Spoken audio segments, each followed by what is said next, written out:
Greet you once again. And my fellow panelists, I greet you all. You're all welcome. And Mommy Diaspora, good evening. God bless you greatly. And all the commenters and all the callers, I greet you all. You're all welcome. God bless you all greatly. Today I just want to, you know, touch on that. One of the reasons why I joined the platform, I was engaged. I was following the broadcast, but I was thinking that maybe I will have time to join, but I was really pushed to just join the platform when you started showing the video of the American guy at Yewata.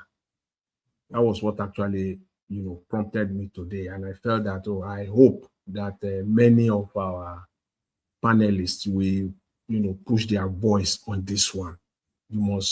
I think it is important that we all say something on this one because it takes a human art, a real art of, when you talk of compassion, talk of mercy,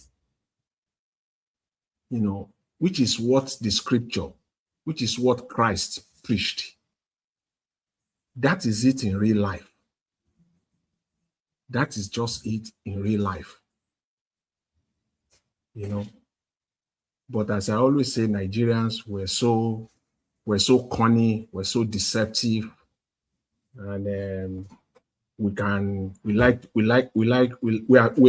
so pretentious, set of people. We can pretend so much, and that is what is, buying the country, literally just putting the country under,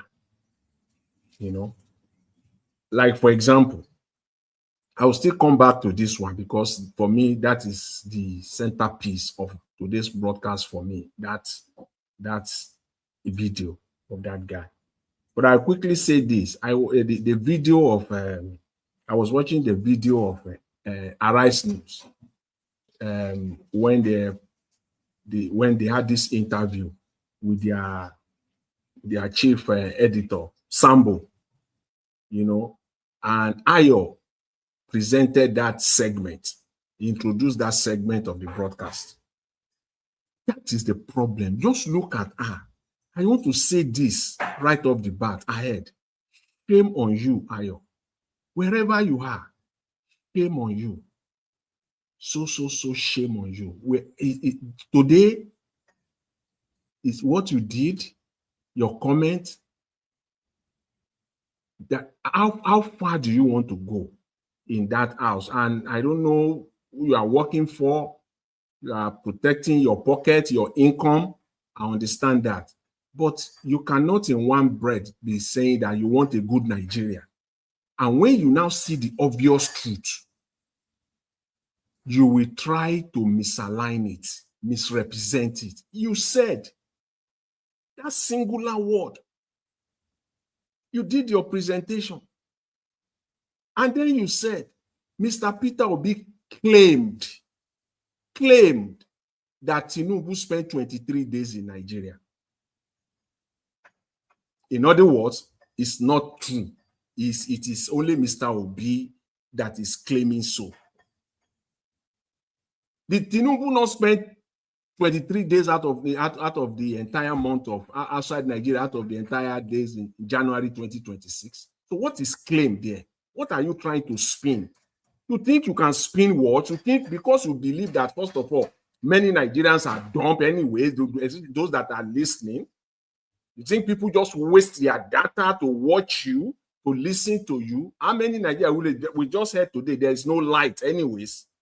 By the time you are doing your broadcast on TV in the morning, starting around 8 a.m. or between 8 a.m. or 9 a.m. Nigerian time, how many people even have electricity to watch your nonsense? How many? And those that have the capacity, who can afford data, or who have generator or solar, who are watching your program, those are the people. You think they are dumb?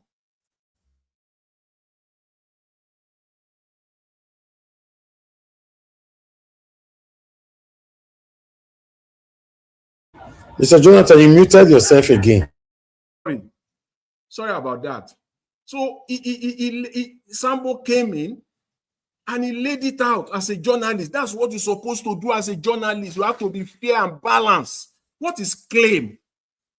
For crying out loud. Mr. Tinubu spent 23 days outside Nigeria in 2023.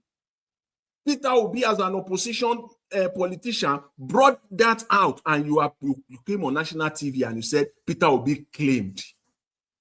Just look at that. That's how they mislead Nigeria on a daily basis, misrepresent facts because of your paymaster. What the heck? Shame on you. As simple as it is, Mr. Tinubu spent 23 days outside Nigeria. Simple. And then go on, let the person you brought in, let him come and say his own side of it. It took Sambo to come in and put the record and set the record straight that yes, indeed, Mr. Tinubu spent, and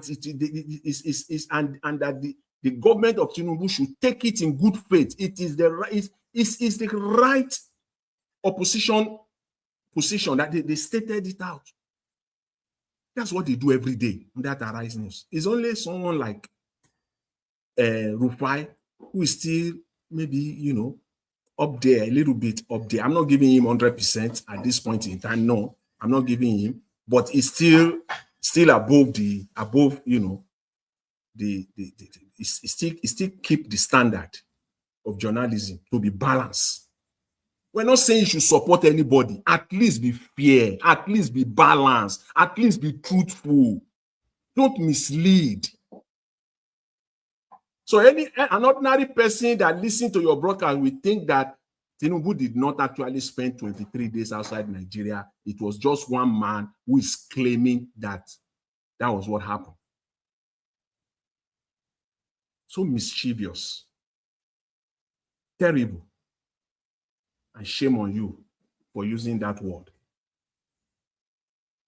Though I listen to Sambo, I agree with him on that one. I agree with him on the shenanigans that they went to Turkey to pull off, signing bilateral agreement that has been previously signed, just doing it over. I said the other day, they just put it under the table. That's all. Nothing will happen because it has been signed over and over and over and over again. It was just a show, photo ops. That's what that trip was all about. And coming back to the issue of the day for me, the crisis, the insecurity, the Middle Belt region of Nigeria. The guy, I watched it and it was so emotional. I mean, it's so emotional tape that video. If you have art, so many lines that guy said, where do I want to start from? He said, you cannot claim Christ and do nothing on this. Wow. You can't claim Christ and do nothing on this. The scripture is clear. God cannot be mocked.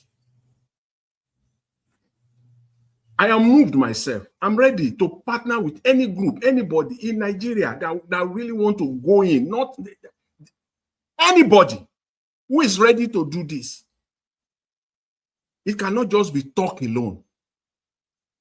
Our churches, our religious leaders, they have failed us. I'll go to church, they will say, especially this Pentecostal, shame on them. I'm not ashamed. I'm open to say this morning. I mean, today, on this broadcast. You go there, they'll be collecting offering, left, right, and center. There's one they call mission offering. What is mission offering for crying out loud? When people are refugees in your own country, you will say mission offering. They collect it. As an insider to some extent, I can say there are millions of dollars floating in that account. Millions. They collect mission offering. We have Mission Sunday. Those that are Pentecostal will judge me right. They know the church I'm talking about. We have Mission Sunday, where they push it so hard. Parishes you must collect and you must remit.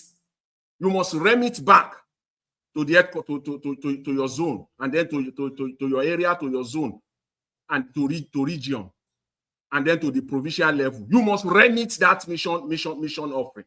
Where all this money? Where are Nigerians, mainstream organizations like churches, NGOs, the billionaires, the millionaires in Nigerians? Where are they? Doing nothing. How can someone, he said again, I will end on this. I will quote him on this because I wrote it down. Really touched me. He said, how can someone else from another country come to your own country to help your people? How? And doing nothing. Shame. So shameful. And we have churches all over the place, organizations all over the place. You don't see their presence in that place. Nothing.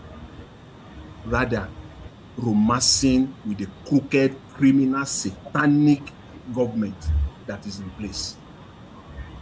God will help us, and God will have mercy on all of us. Thank you, Mr. Elvis. I will leave you there for now. Thanks. Thank you. Thank you, Mr. Jonathan.